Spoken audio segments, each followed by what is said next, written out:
ભગવાનનો બાળ મિત્ર સુદામા અત્યંત દરિદ્ર અવસ્થામાં પોતાના પરિવાર સાથે છે. પત્નીનું નામ છે સુશીલા, બાળકો છે.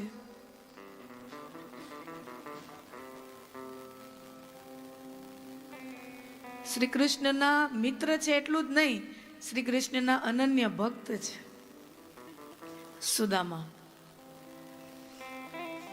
અને આપણે કથા સૌ જાણીએ છીએ કે સુદામાનો હાથ ક્યારેય માગવા ઉપડતો નથી. અને ખરેખર સુદામાજી ક્યારેય માગ્યું છે નહીં. સુદામાજી ભગવાનને મળવા આવે છે દ્વારિકા, અને ભગવાન દોડતા સુદામાજીનો સ્વાગત કરવા જાય છે અને ગળે લાગી અને પોતાના મિત્રને મહેલમાં લઈ આવે અને પોતાના સિંહાસન ઉપર બેસાડે છે. સુદામાજી આવ્યા છે ને, ભગવાન પાસે કઈ માંગ્યું નથી, ઉલટાનું ભગવાનને આપ્યું છે. એટલે સુદામાજી ભગવાનને આપવા આવ્યા છે. શું? મુઠ્ઠીભર તાંદૂળ તૂટેલી ફાટેલી પોતડીમાં કપડામાં બાંધી, એક પોતડી પહેરેલી અને આટલી પોટલીને બગલમાં દબાવી, હાથમાં લાકડી લઈ અને સુદામાજી પોરબંદરના દરિયા કિનારાથી દ્વારિકાના દરિયા કિનારા તરફ નીકળ્યા છે.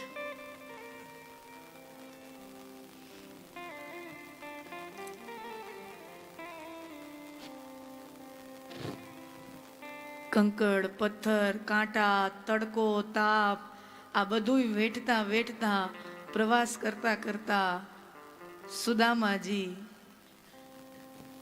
પગમાં લોહીની ધાર નીકળતી હોય, કાંટા ચૂભેલા હોય, પથ્થર કંકર વાગ્યા હોય, અને સુદામાજી એવી સ્થિતિમાં ભગવાનની નગરી દ્વારિકામાં પહોંચ્યા છે. અને દ્વારિકાનો વૈભવ જોઈ અને સુદામાજીને આનંદ થાય છે કે મારો મિત્ર દ્વારકાધીશ, મારો બાળ મિત્ર કનૈયો કેટલો સુખરૂપ પોતાના પરિવાર સાથે વસે છે. જુઓ, સુદામાજી અત્યંત ગરીબ અવસ્થામાં છે અને મિત્ર ખૂબ સમૃદ્ધ છે. અને સૌથી પહેલા દ્વારિકામાં પ્રવેશ થતાં જ સુદામાજીને દ્વારિકા નગરી જોઈને ઈર્ષા નથી થતી. નહીતર સ્વાભાવિક હોય ને, ભેળા ભણ્યા હોય અને એક હોય એવડો આગળ નીકળી જાય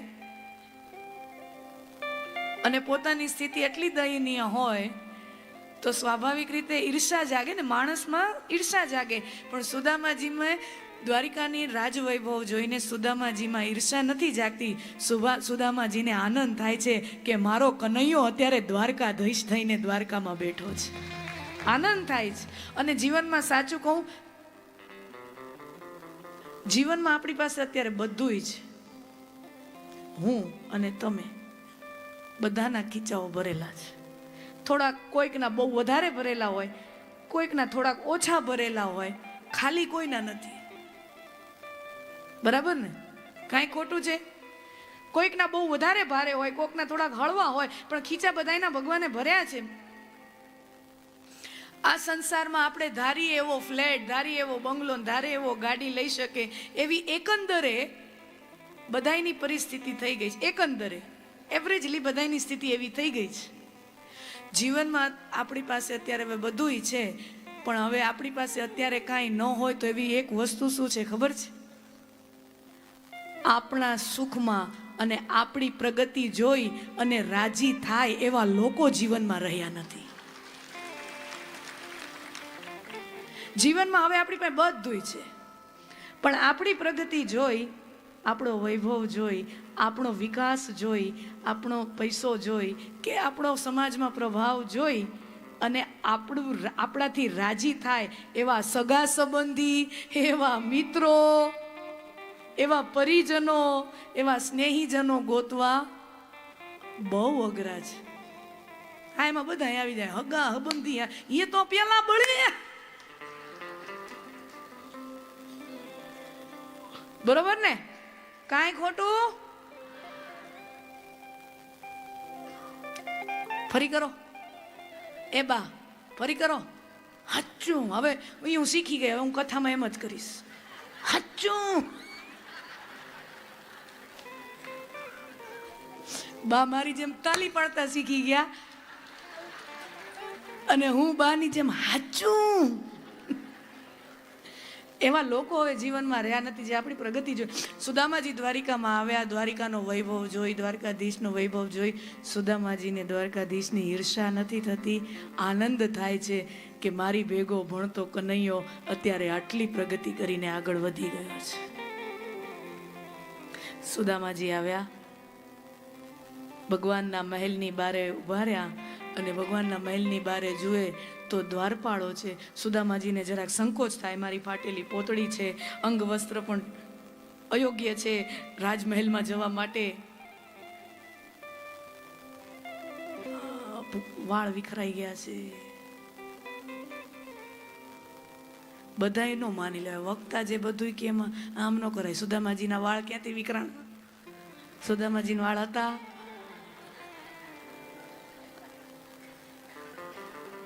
રોટલી હતી.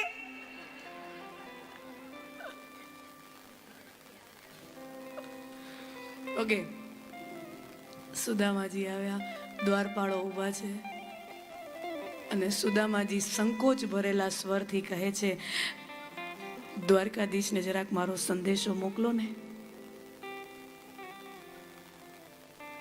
અને આપણે જાણીએ છીએ દ્વારપાળો કેવી દ્રષ્ટિથી જોવે છે, સુદામાજીને ઉપરથી નીચે જોવે છે. તમે કોણ?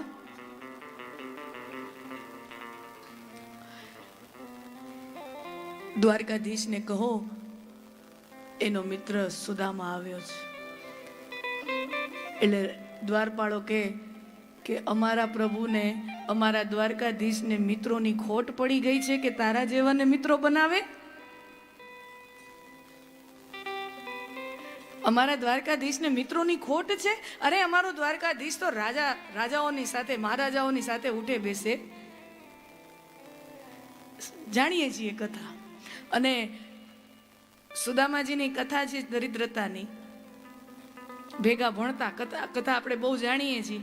સાંદીપન ઋષિના આશ્રમમાં ભેળા ભણતા અને વનમાં લાકડા વીણવા જાય, ફળ ફૂલ વીણવા જાય. તો આશ્રમના બાળકો સેવા કરવા જાય ગુરુની, તો વનમાં ગયા છે અને આશ્રમમાંથી ગુરુ માતા હોય એ પોટલીમાં ચણા ને મગ ને એવું પોટલીમાં આપે.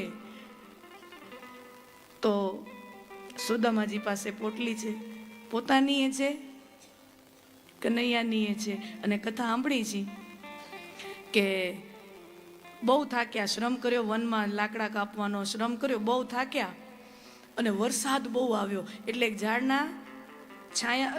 ઝાડના રક્ષામાં બેઠા છે, છાયામાં, વરસાદથી રક્ષા માટે.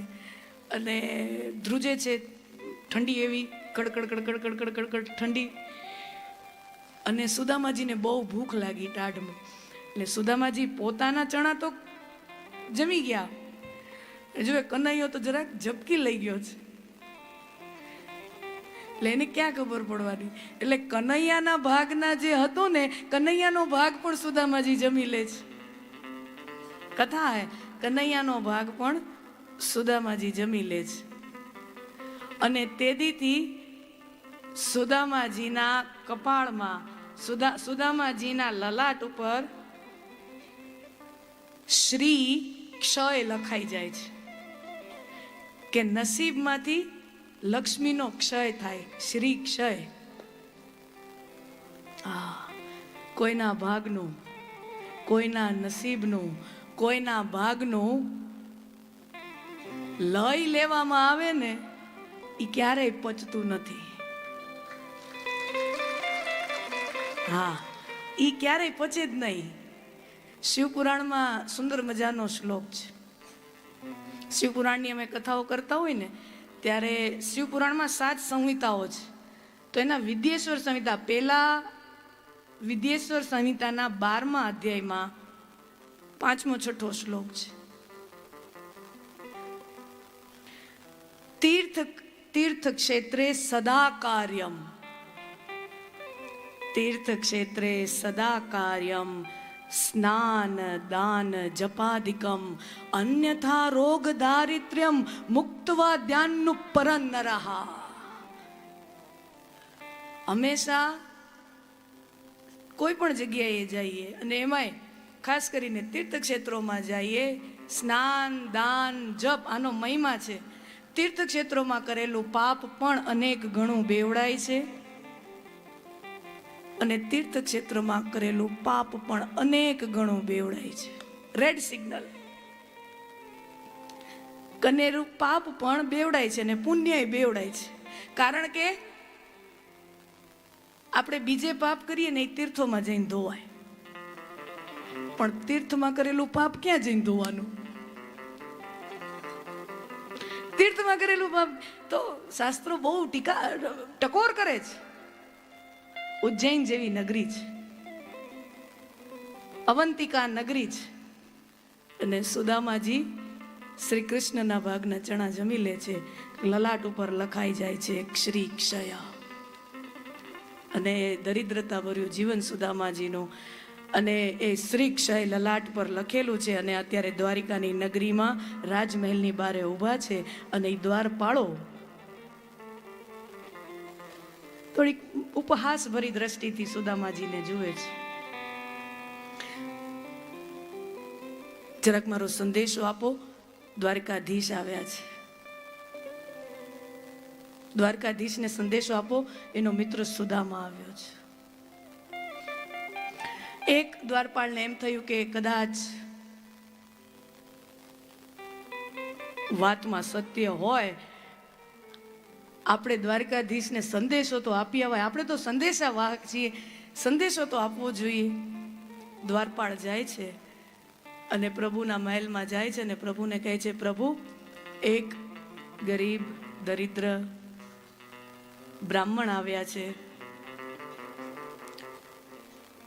અને પોતાની જાતને તમારા મિત્ર જણાવે છે અને અંદર આવવાની અનુમતિ માગે છે. અને પ્રભુ પૂછે છે, શું નામ છે, કોણ આવ્યું છે?